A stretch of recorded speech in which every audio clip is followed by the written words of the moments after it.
पहली बार चंडीगढ़ मेयर चुनाव में कुल 36 वोटों में से 8 वोट इनवैलिड घोषित कर दिए गए। इतिहास में आज तक नहीं हुआ। आम आदमी पार्टी और कांग्रेस के गठबंधन को 20 वोट पड़ने थे, हमें 12 वोट पड़े और हमारे 8 वोट इनवैलिड घोषित कर दिए गए। जब भी किसी भी वोट को अवैध घोषित किया जाता है या इनवैलिड करार दिया जाता है तो उस वोट को दोनों पार्टियों के काउंटिंग एजेंट को दिखाया जाता है अवैध घोषित करने से पहले। यह डमी बैलेट पेपर है जो मैं आप सबके सामने लाया हूं। जब काउंटिंग के दौरान इस प्रकार के बैलेट पेपर को इल्लीगल घोषित किया जाता है तो प्रिसाइडिंग अफसर, लेकिन आज यह नहीं हुआ। आज ना इलेक्शन एजेंट को दिखाया गया, ना डीसी को दिखाया गया और बस एक एक कर आम आदमी पार्टी के वोटों को और कांग्रेस पार्टी के वोटों को अवैध घोषित कर दिया गया। किसी भी पार्टी के इलेक्शन एजेंट को आगे नहीं आने दिया। आप सब जानते हैं, आप सब चंडीगढ़ मेयर चुनाव देखते आए हैं।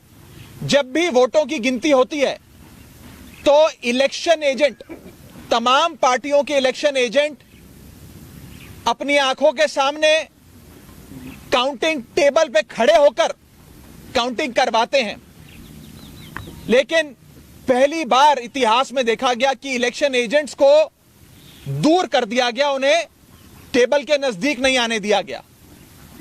और उसके बाद जो हुआ आपने देखा कि कैसे भाजपा के इस पदाधिकारी ने, जो प्रिसाइडिंग अफसर था आज के चुनाव का, उसने अपने पेन से बैलेट पेपर पर इंक लगा लगाकर उस सारे बैलेट पेपर को इनवैलिड किया और फिर चुनावों की गिनती में, वोटिंग में, वोट काउंटिंग में उस एक एक बैलेट पेपर को इलीगल घोषित किया। पहली बार चंडीगढ़ मेयर चुनाव में कुल 36 वोटों में से 8 वोट इनवैलिड घोषित कर दिए गए। इतिहास में आज तक नहीं हुआ। आम आदमी पार्टी और कांग्रेस के गठबंधन को 20 वोट पड़ने थे, हमें 12 वोट पड़े और हमारे 8 वोट इनवैलिड घोषित कर दिए गए और भाजपा का एक भी वोट इनवैलिड नहीं घोषित किया गया।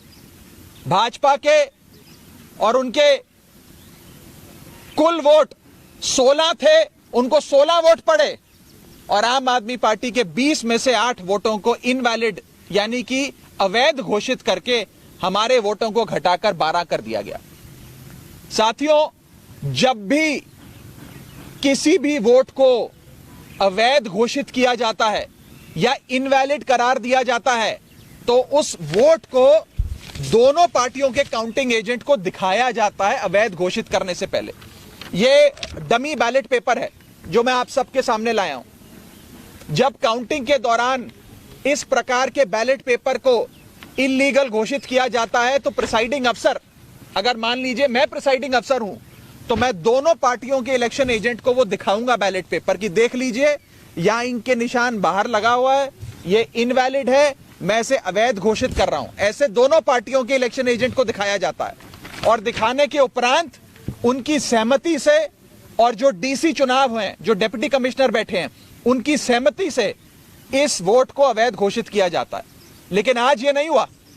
आज ना इलेक्शन एजेंट को दिखाया गया, ना डीसी को दिखाया गया और बस एक एक कर आम आदमी पार्टी के वोटों को और कांग्रेस पार्टी के वोटों को अवैध घोषित कर दिया गया।